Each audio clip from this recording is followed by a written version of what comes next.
As I'm sure most of you are aware, for the past number of months, there has been an addition to Manhattan's Wall Street Bull statue. The Fearless Girl was added, and lately there's a new little stir in the news because in response to this statue, another artist has decided to install a pug, pissing dog, peeing on the Fearless Girl statue, and of course, it has sent ripples of outrage throughout the left.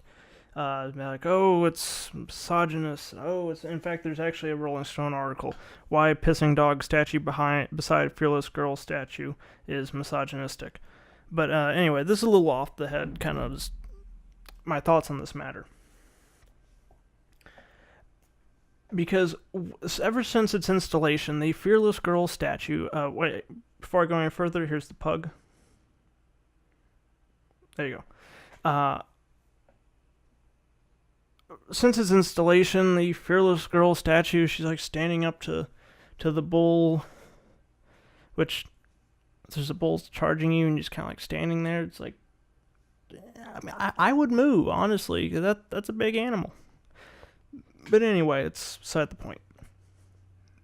The idea behind it is that supposedly, or at least the meaning that the media and a lot of people on the left have taken away from the statue, from the addition to the bull statue from Fearless Girl, is that it's empowering to women. It was put up right before, like, the night before the women's marches, and it's supposed to stand for I don't know, women's equality or feminism, or standing up to the evil forces of Wall Street, which are now represented by the bull. Completely different meaning from the initial meaning of what the artist intended with the bull, but that's aside from the point. What I'm focusing on specifically is one. I think the outrage over the dog is kind of like, I'm just saying, like, okay, the initial artist sculptor who made the bull was not really happy with the addition of the Fearless Girl statue because it changed the meaning of his artwork. And in my opinion, he was right. People are like, oh, well, it's not changing the artwork, it's just putting something over to the side. Like, it's just, the meaning of Wall Street and relation has changed. Like, no. In my opinion, personally, that was his artwork. He meant, and he meant it, installed it, or created it as sort of a symbol of the power of Wall Street and the markets and the success and the booming economy that was going on at the time. Granted, it was all bullshit and it was ended up collapsing multiple times after that. But me personally, I have no problem with that sentiment. The progress and growing economy and jobs and success and and all that. But anyway, so he's never really a huge fan of the Fearless Girl being put there because he felt it changed the meaning of his artwork. I feel that he's right. He's definitely got a point. I mean, you want someone going and would you want someone going into the Louvre or something and painting the little dude from Mad Magazine on the Mona Lisa, or off on this, even if it's in the corner? It's like, that's his saying, go make your own little Wall Street is evil and this, the power of women standing up against it kind of thing. But again, I'm getting sidetracked. Let me get back on topic. The wee dog, peeing on the girl statue that everyone's gotten in an uproar over. Honestly, I feel that one, art is art. Just because someone doesn't appreciate that particular piece doesn't mean that other people don't. it means what it means to the person seeing it, or whatever, you know? That's where you get the meaning from it, so. But anyway, the dog is not staying there. It was actually removed like a couple hours later. It's gone, it's done. But my main thing is, like, I was researching into this whole, and it's taking me 5 minutes to really get to the true point. I apologize. Or the point I'm trying to make is that, you know, people have already gotten to this point, and honestly, they bought it hook, line, and sinker, in my opinion. The Fearless Girl statue is some, like, you know, some great piece of art. It's like, okay, we're standing up to the evil forces of Wall Street, and represented by the charging bull, and they're brave, and whatever. But see, here's the thing. The point I want to make, something that I came across while I was looking into this whole dust up over the Pissing Pug. And that is the origins of the Fearless Girl statue. And to me, the bigger, sort of the irony behind it, is that this symbol of you know women's rights and gender equality and feminism and whatever, that they have seen in this, you know, standing up against the system and against Wall Street, was actually an advertisement for a Wall Street firm. Shit you not, check. I will put multiple links in the description so you can go and see it for yourself. The Fearless Girl statue was actually initially commissioned by State Street Global Advisors, a Wall Street investment fund. And, okay, at first you're like, okay, well, you know, it's a company, but still, you know, they're promoting women in the workplace and diversity and gender equality. No. Because it wasn't actually necessarily even an advertisement for them. It was actually an advertisement for their new index, their gender diversity index, which is actually traded, is on the market, and it's actually traded under the ticker SHE. This fund supposedly promotes companies that work towards more gender diversity in leadership. Supposedly. Well, anyway, I looked into it, and that fund, their top three holdings in this index are Pfizer, Pepsi-Cola, or PepsiCo, and 3M. Major multi-billion-dollar-a-year corporations, publicly traded, I believe mostly run by men. Essentially, your standard garden variety corporate scumbags. And that is what this statue actually is. It's an advertisement by Wall Street for Wall Street, so that they can make more money. While at the same time, you know, they put it there in this oh, look, the you know, we're not saying anything. We're just gonna put the little girl standing up to the bull that represents Wall Street, and we're gonna let you make your own conclusions. And we're just gonna sit back, see, look at our art. Look at our art. It's beautiful. Just take your own meaning from it. We won't say anything in particular. We'll just put a little plaque on the bottom with the ticker for our gender diversity index on it. Give us a call. And the people, for the most part, have bought it hook, line, and sinker.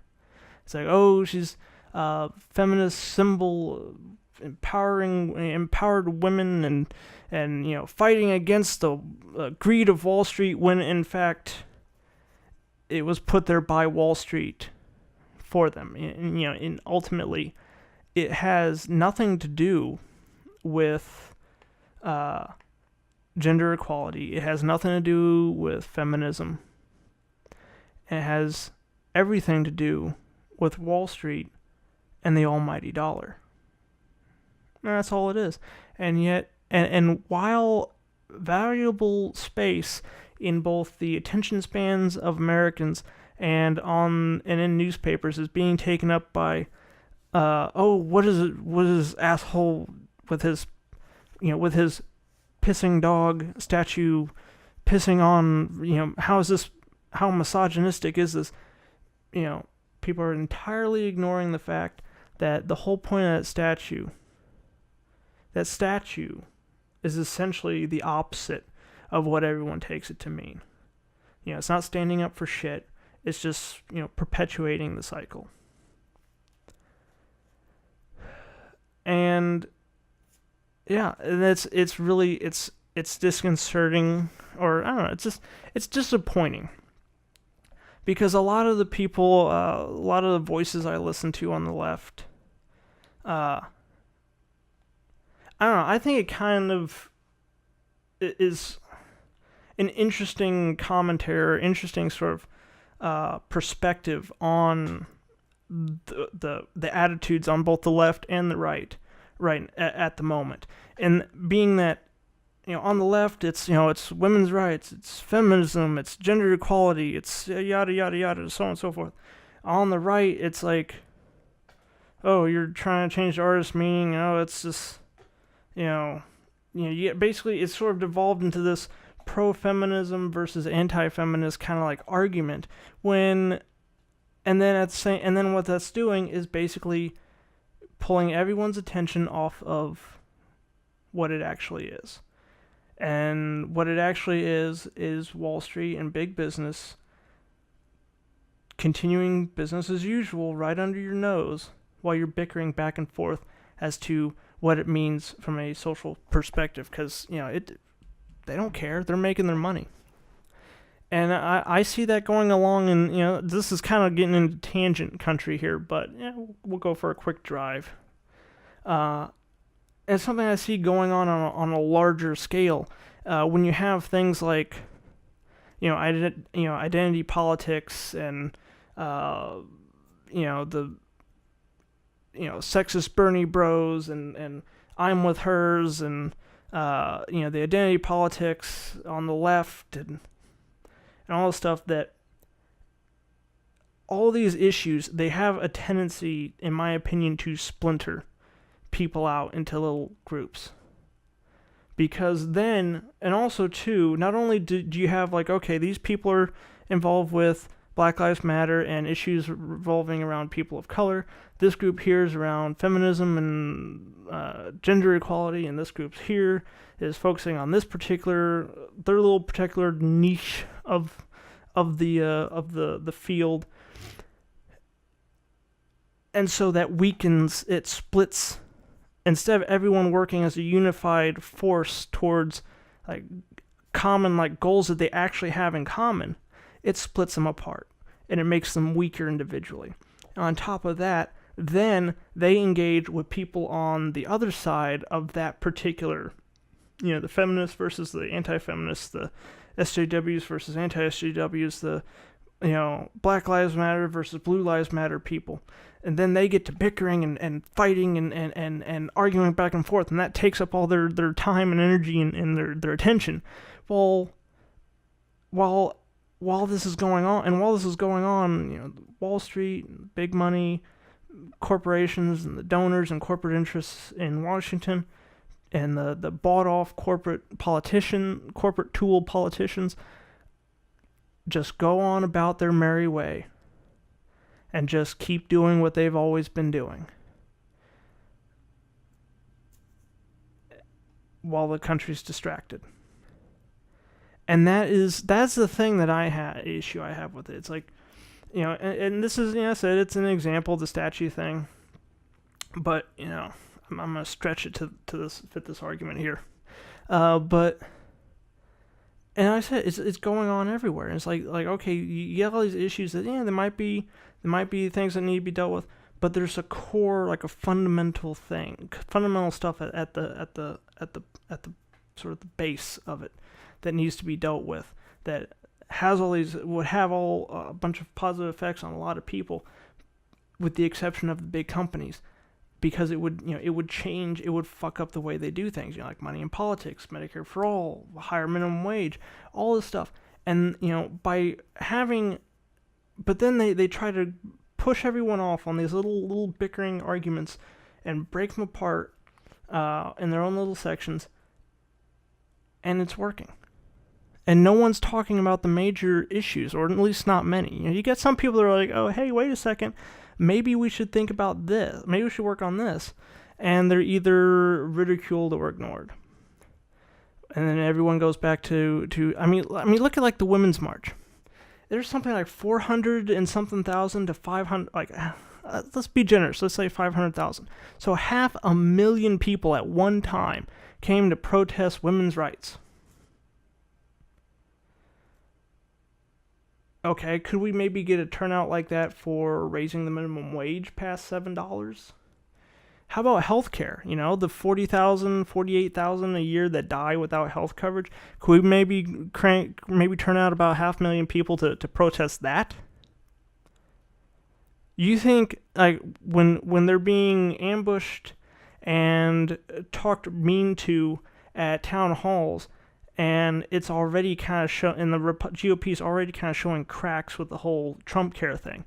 Can you imagine if 500,000 people descended on the congressional building? 500,000 saying, we want this. And when you look into it, I'm sure a vast majority of the people involved in that march would support that. But that's not what they're there for. They're there for women's rights. Which, again, it's something that's important. It's something we need to keep an eye on. But, it's something I've said before with issues like this. It's like, okay, there are a lot of these issues that they're more social issues.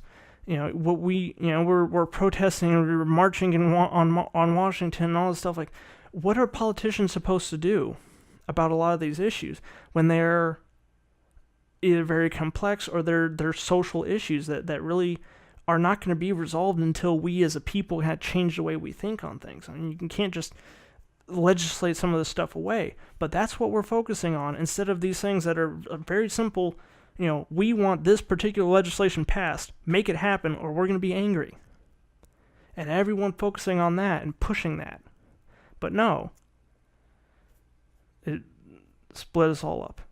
So I have rambled on quite enough on this subject, or for this video, I believe. So, like, comment, subscribe, dislike, whatever. I mean, you do you. And I'll see you next time.